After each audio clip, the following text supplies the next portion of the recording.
Thank you very much, please. Thank you. I want to begin by just saying we're doing extremely well in Iran. The difference between them and us is they had a Navy 2 weeks ago. They have no Navy anymore. It's all at the bottom of the sea. 58 ships knocked down in 2 days. And we have the greatest Navy anywhere in the world. It's not even close. But we are doing really well. We're not going to let them have nuclear weapons, because if they had them, they'd use them, and we're not going to let that happen. Should have been done a long time ago by other presidents. So it's an honor to be here. This is fun. And these are great athletes standing behind me, great coaches, general managers, great people, and a great superintendent. Hello, superintendent.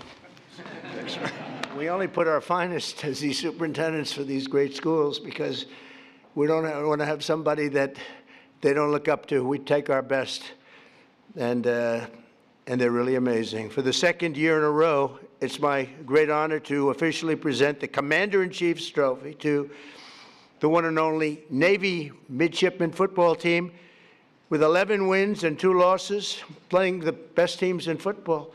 I used to always think of the military services, they played like a little step below. It's not true. They played the big teams and they beat them. These players achieved one of the most impressive seasons in Navy football history and any football history, frankly. And I just want to congratulate the midshipmen. I met them backstage and they're great. Thank you. Congratulations, everybody.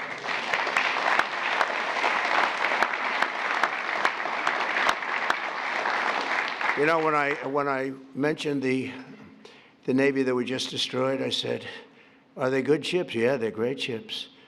Then I said, "Why didn't we save them? We could have used them ourselves." They said the difference was they didn't know how to use them, right, General? They didn't know how to use them. They had no idea. But I want to recognize Navy Athletic Director Michael Kelly, who has just done an incredible job. Thank you very much. He looks like a Kelly. He's definitely a Kelly, along with head coach Brian Newberry, fantastic coach, Brian. Who's off to the second best start for any football coach in school history. What's second? Who's first? It's pretty good. That must have been a Roger Staubach year maybe or something, huh? Because I tell you what, I got to watch Roger Staubach, and he was something. He was like, I have to say, I've said it, and some people were insulted by it, but it was like a man playing with children. He would single-handedly win those games. It was incredible. Thanks as well to your superintendent, Lieutenant General Michael Borg-Schulte, who is an accomplished Navy linebacker, a very good one, back in the day. We're also pleased to be joined by Secretary of War Pete Hegseth. Now, I don't know if Pete's here because I actually told him he had an option, be in the sit room, you know, the famous situation, or be up here. And if it's okay, I told him, but I think he has 2 very beautiful sons up here, to the best, Boone and Jackson. Are you 2 guys? Well, I told your father, just be in the situation room. We're okay with that, right? I think so, right, Coach? Coach, I think you're okay. So Boone and Jackson, someday you'll be on this team maybe, right? Would you be a Navy, Army, Air Force? Which one? Take Navy. Just say Navy, okay. I don't want to get them in trouble. And your father's doing a fantastic job. And also the chairman of the Joint Chiefs of Staff, Dan Caine. So Dan is unbelievable. And I picked him for a reason, because I was told it would take 5 years to beat ISIS by our television generals. You know, there's a big difference between generals, just like there is between coaches and everything else. They said, "Sir, 5 years." And I went to Iraq because I didn't understand why 5 years. And I met this general, and his name was Dan Caine. I said, "What's your name?" He said, "Raisin, sir." I said, "Really, Raisin? What is that?" "Raisin." "Oh, it's just my nickname, sir." "What's your last name?" "Caine." I said, "Your name's Raisin Caine? I love you. You're the guy I'm looking for." And it turned out to be right. So they told me it was going to take 4 to 5 years to knock out ISIS. And now I'm in Iraq. I come down, I meet him, some other generals. He was the boss. And I said, "How long would it take for you to knock out ISIS?" He said, 4 weeks, sir. I said, 4 weeks? They tell me 4 years, maybe 5. He said, "Well, Whatever they want, sir. They're the boss. I'm just here. But you can do it in 4 weeks, sir. And you'll have time left over. I said, you got to be kidding. And he explained, and we went through a whole big thing. Well, nobody in this room would be bored by it. Actually, you'd like to hear every word. I'll tell you every word of it. But bottom line, I said, let me go back.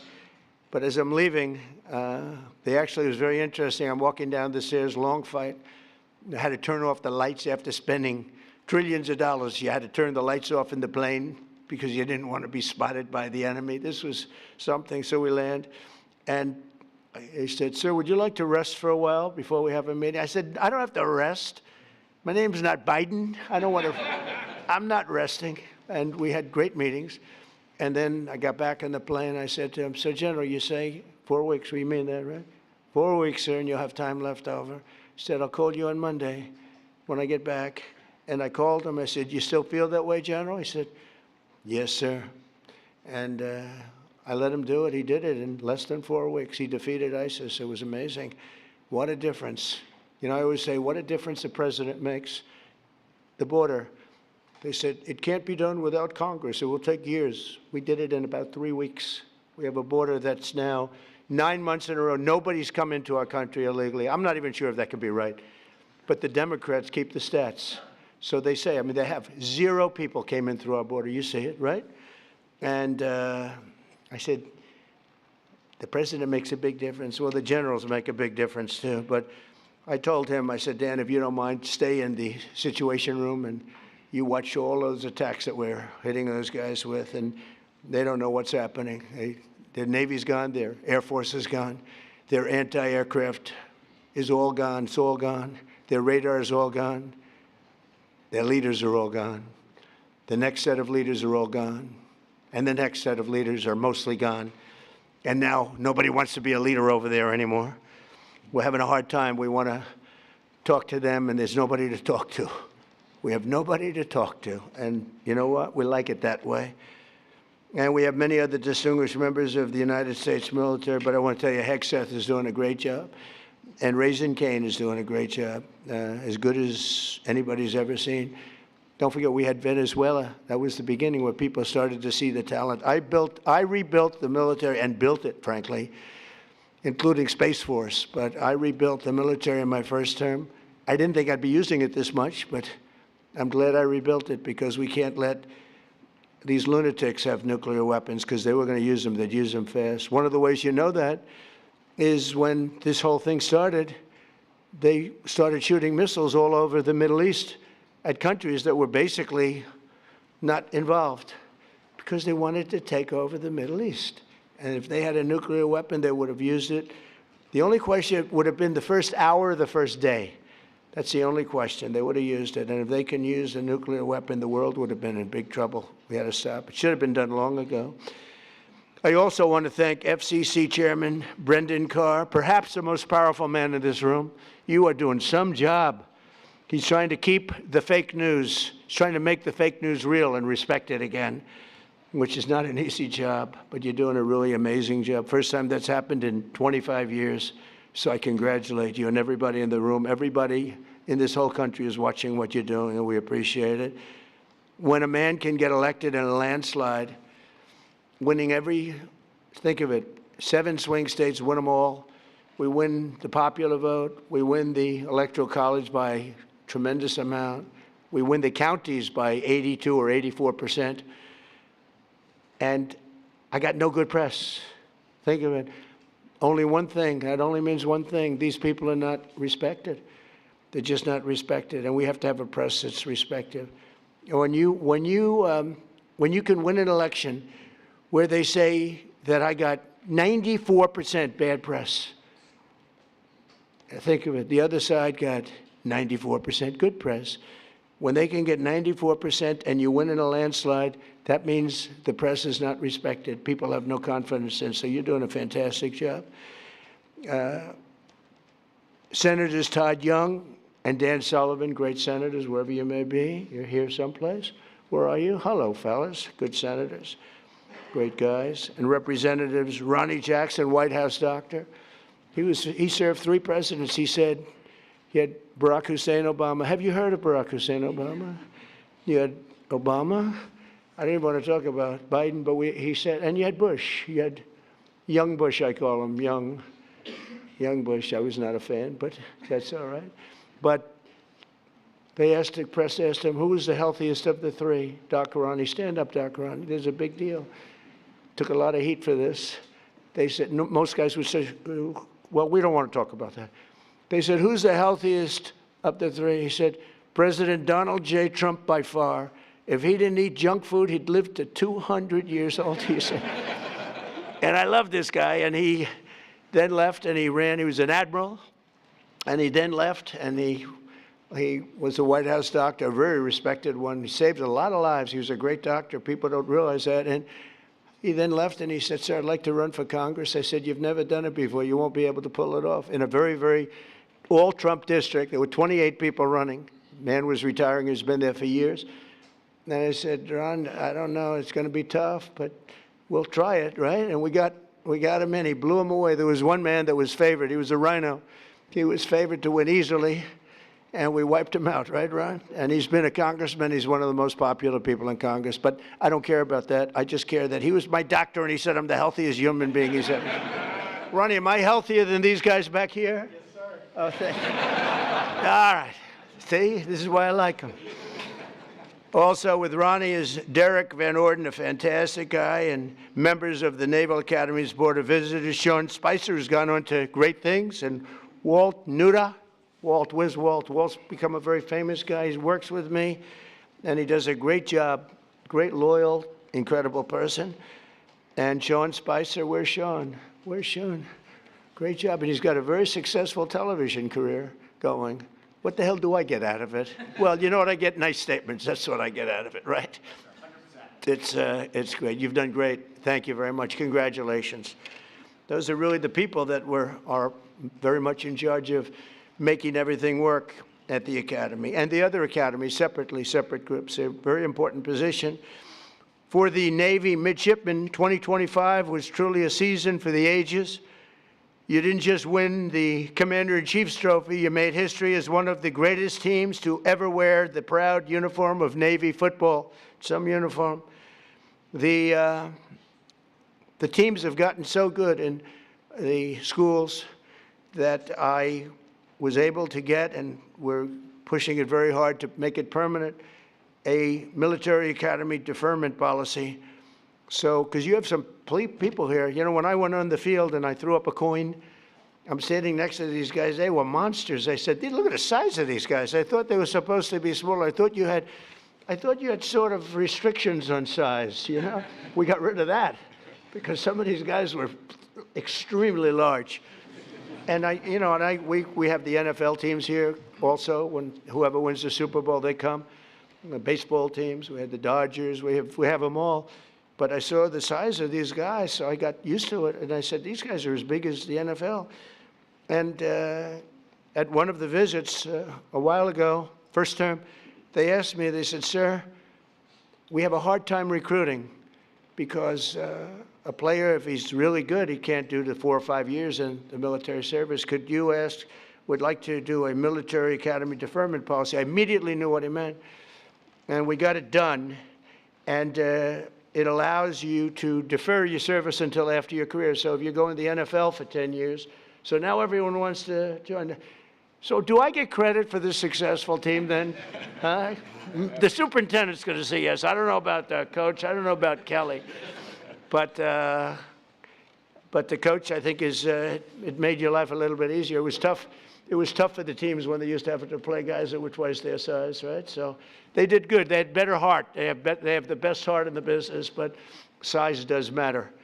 And so what we did is we got that so you have a deferment, so a lot of people are able to join now, and they do their service later. They're great patriots, but that would be a lot to ask. And I think it's helped your teams really compete at the highest level. The team was led by your incredible senior class, and that includes the co-captain and star quarterback, Blake Horvath, who is fantastic. Where are you, Blake? Wait a minute, you're a player. I was at that game. He's a player. Yeah, but good everything. You can run it, you can throw it. What do you think, NFL material? Sure. You have no choice, you have to. Thank you. Stay up here if you want. Look at this guy. He walks up. Most of them just stay there. Just, they don't want to. Very good. Look at him. I can't get rid of him. I can't stay there if you want. Come on, stay there. He's a quarterback. What the hell? But he ends his college career as one of the most accurate Navy quarterbacks of all time, with an astounding almost 60% completion rate, second only to the man we just spoke about, Roger Staubach, who was unbelievable. He was unbelievable. He served 5 years, and then he came in, and came in at like 27 or something, and he was phenomenal as an NFL player. Likewise, senior wide receiver Eli Haydenreich scorched opposing defenses all year long. They've been writing about him, a lot of stories, setting a school record for receiving touchdowns. And you do need a quarterback for that. Where's Eli? Where's Eli? Come here, Eli. Get over here. Look at the size of this guy.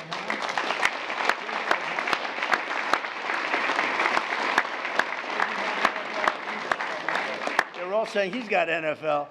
Pretty good. I see by the size of those hands, you have no trouble catching that ball. Come here. Great. Beautiful. And we're going to bring them down to the Oval Office.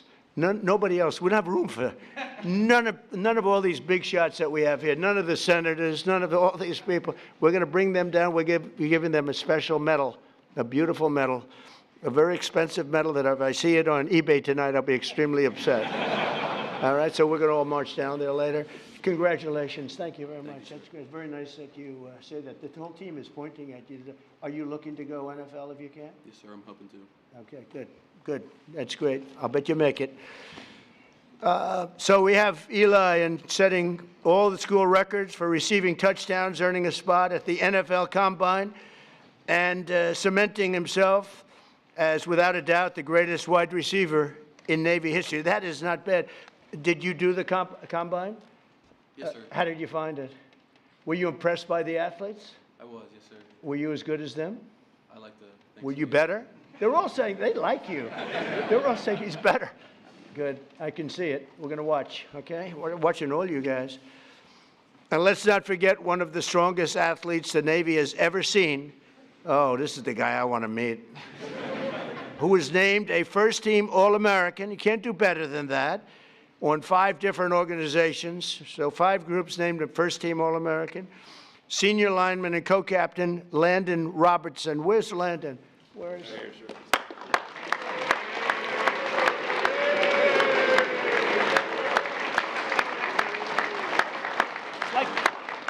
His arms are like steel. I just hurt my hand.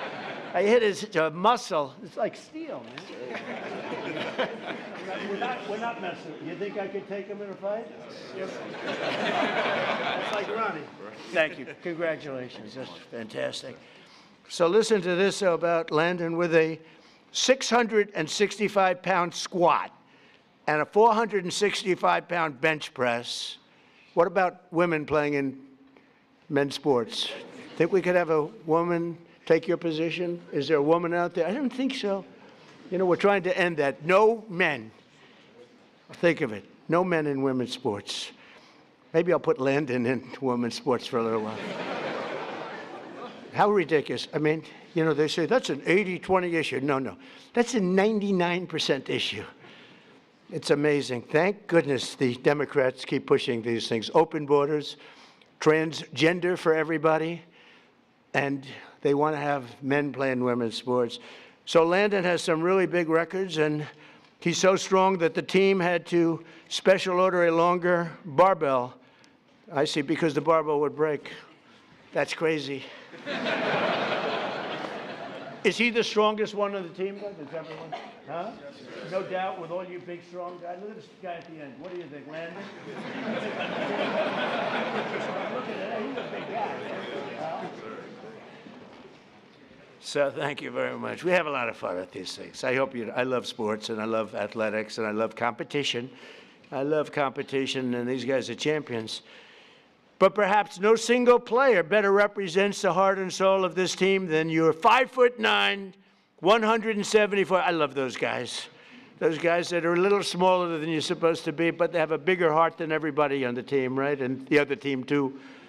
174-pound playmaker who delivered key knockouts and blocks on opponents almost twice his size. Senior Brandon Chapman. Brandon plays selfless, relentless football. I got this from his coach. As he likes to say, quote, here's a quote, "The way I look at it, the fight's not over until I win." That's it, right? Just keep going. And that's really the spirit of the Navy and our great sailors. Where are you, Brandon?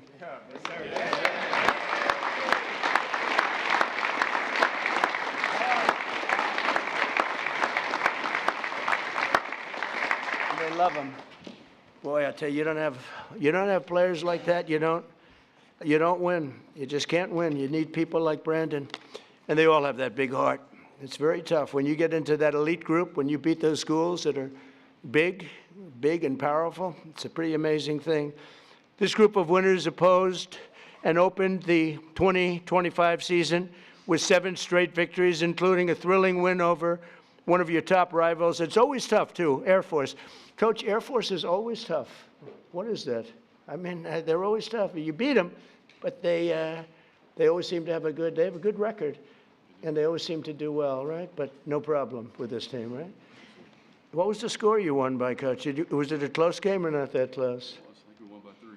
1 by 3. You won a couple of close ones, but you won. Doesn't really matter as long as you win, right? So that's great, Coach. But as every Navy football player knows, you don't make it to the White House unless you also triumph over Army on that second Saturday of December, which is the whole deal. I was at that game. It was amazing. It was an amazing game. The spirit, and I have to say, they introduced Trump. The place went crazy. There were no, let's give a little boo. There wasn't a boo in the house. Even the fake news couldn't say. I've gone to games where I would say I got 97%, but there might be one person, boo, boo. They cover that person. They interview that person. That person becomes a star. But they couldn't find any person at that game. That was some game. It was some scene in the historic 126 Army-Navy football game. And again, something I really enjoyed. I love being there. I'll be there. Coach, I'll be there. You got to be back, Coach. We can't ever lose you.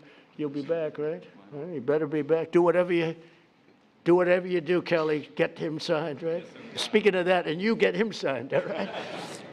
But you battled back from a 2-score deficit to draw within 6 points in the fourth quarter. Now, I was there. It was looking not great.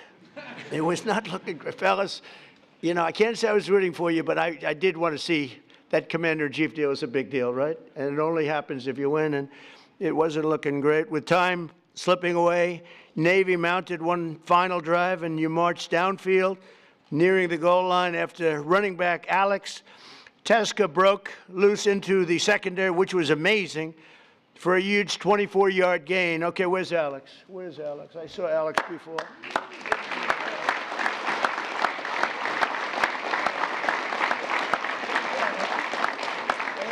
Oh, thank goodness. Thank goodness. That was fantastic. Thanks. I watched that because it was not looking good until you did that. After you did that, the momentum shifted, right, Coach? The coach was saying, I don't know, I got a problem, and then he did that. We all felt good. That's great. Congratulations. That's beautiful. That's amazing. So Alex did his job, and he did a fantastic job. But every football player knows, every single one of them, that you don't have heart, you don't have that. You can have all the strength, like Brandon, you can have all the strength you want, but if you don't have heart, that's exactly what Alex showed, and he's another one that's known for that. Then 3 times the formidable Army defense held the line, and they really held it, making it 4th and goal, midshipmen. So it's time to do or die, right, Coach? And with 6 minutes and 37 seconds left on the clock, other teams might have kicked an easy field goal, but that's not this, Coach. Coach, did you have a call? Did you call up the superintendent and talk to him like, what do I do? Or did you just say, let's go for it? I think you said go. I think you just go for it, right, Coach? But not this team with this coach, with the Commander-in-Chief's trophy on the line, which is a big deal. Blake dropped back in the pocket, surveyed the field, delivered a strike across the middle to Eli for a touchdown, and secured victory over Army in one of the most iconic moments in Navy football history. I wouldn't say in Army football history. I guess it was iconic also, but not quite in the same manner. but I watched that. That was incredible. The annual Army-Navy game is truly one of the most special occasions in all of sports, but in recent years, the college football playoff expansion has encroached on this sacred 4-hour time slot traditionally reserved for Army-Navy. So what did I do? I went out.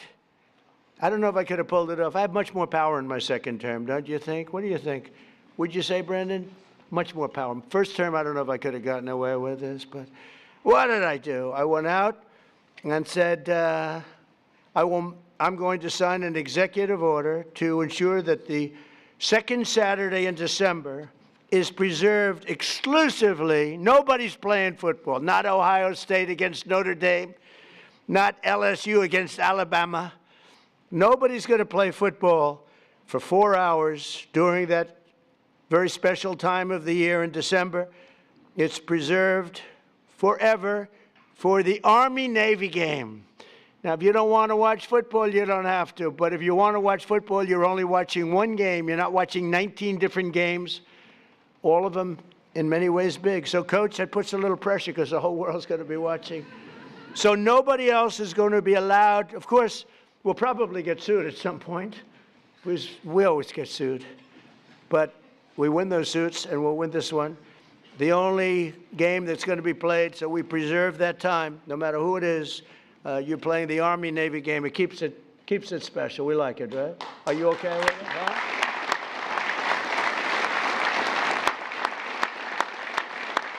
And just simply, we don't want other college football games over, playing over us. And frankly, I'd always watch the Army-Navy game anyway, but you don't know. You get some of these games, they're pretty tough and pretty good, and they're pretty tough. And they'll be able to play, but they'll play after 7 o'clock, I think. We brought it all the way up to 7 o'clock, so that should give you plenty of time, even if you have a little overtime stuff. So it's great. It's just an honor to do because it's such an important tradition of our country. It's beyond football, actually. It's a tradition of our country. In 2 short months, the 28 seniors on this team will be commissioned as officers in the greatest military the world has ever seen. We have the greatest military in the world, the strongest, the greatest, and we're proving that when you can take Venezuela in a matter of minutes, put somebody on a helicopter that was well guarded with thousands of people with iron doors. Those doors were like plastic. The United States Navy, the Marines, the whole military, we have the greatest in the world. I was so proud of what I did, and I always loved Space Force because that was my baby. That has never happened. That hasn't happened in 81 years, a new force, and it hadn't happened. And I think we all agree that Space Force has become, you think, right, very important to the success that we're having even now. Over the past few weeks, the world has seen the true strength and might of our sailors and aviators as they fought in one of the most complex and successful military operations of all time against the Iranian regime. And it's amazing. It's not, I don't want to get too crazy here. Not a contest. It's not even a contest. They do whatever they want. They can't, they had a lot of great equipment.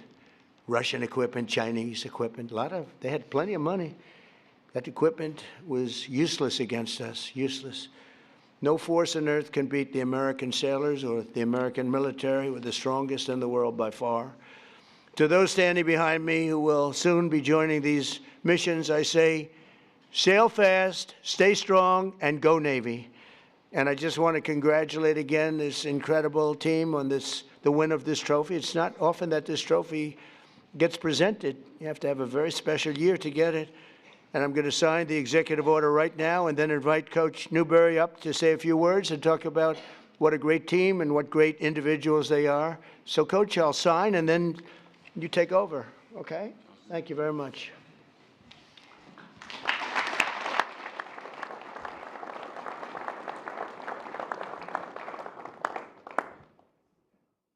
This is not an auto pen. Can you imagine taking it and say, would you please have this signed? Somehow, I don't know how they got by that, but it didn't work. Let's go.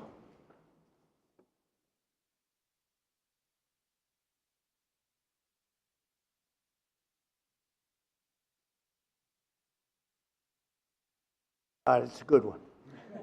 We rate them. That's close to a 10, maybe a 10. See, fellas, you can see it first. Pretty good, right? Yes, sir.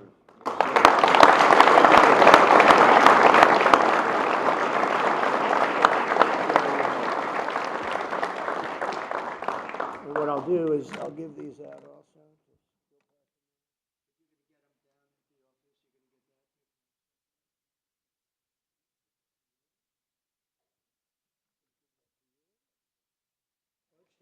Thank you very much. Thank you very much.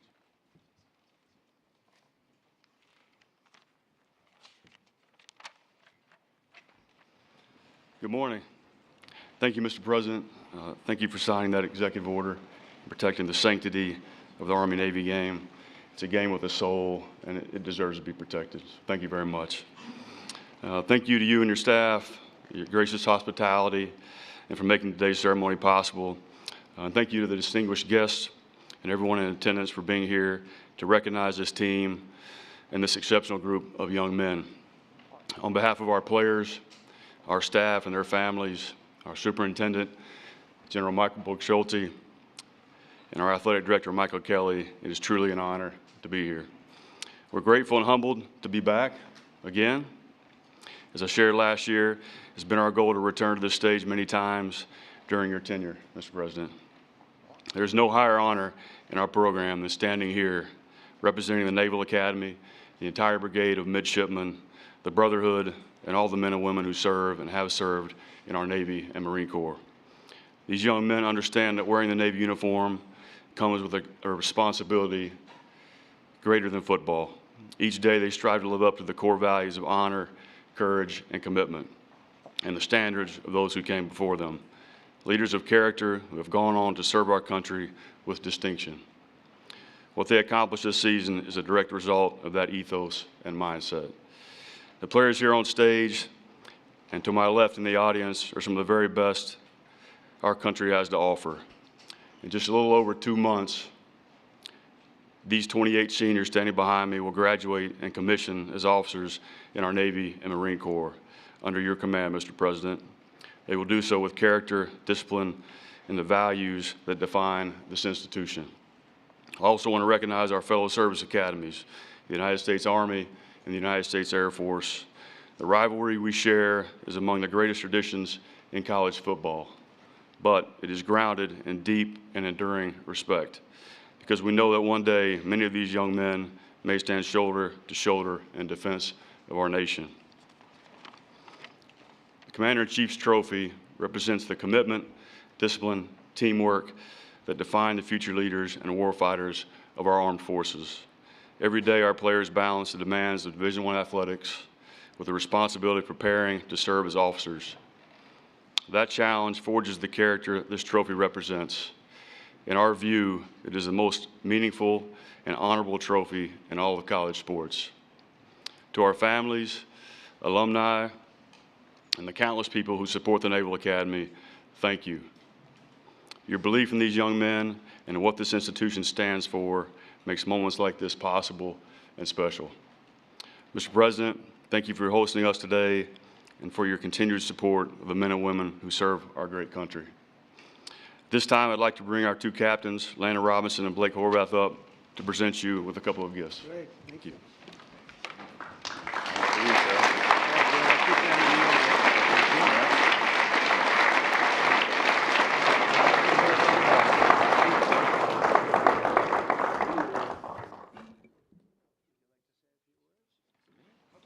For sure. Well, first, Mr. President, it's just an honor to be here. This is very heavy. I know.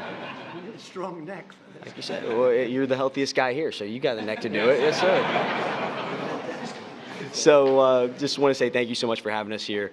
Absolute honor. And last year, I was hesitant to say it's a once-in-a-lifetime experience, right? Because I knew we'd be back this year. So I'm glad I can now say it's a twice-in-a-lifetime experience. And just couldn't have done it without our whole team here, right? Our support staff, from the strength and the trainers to all these guys and all the guys who are still at school right now in class.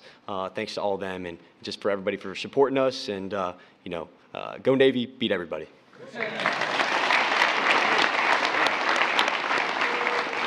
Absolutely. First off, thank you, Mr. President, for the opportunity to be here. Blake said most of it, but I'm just so thankful to all my teammates and all my coaches for all the hard work they've put in. It's very hard to go 11-2 in a season, but I couldn't be more proud to play for Navy football, and I couldn't be more proud to represent the United States Naval Academy. So go Navy, beat Army forever.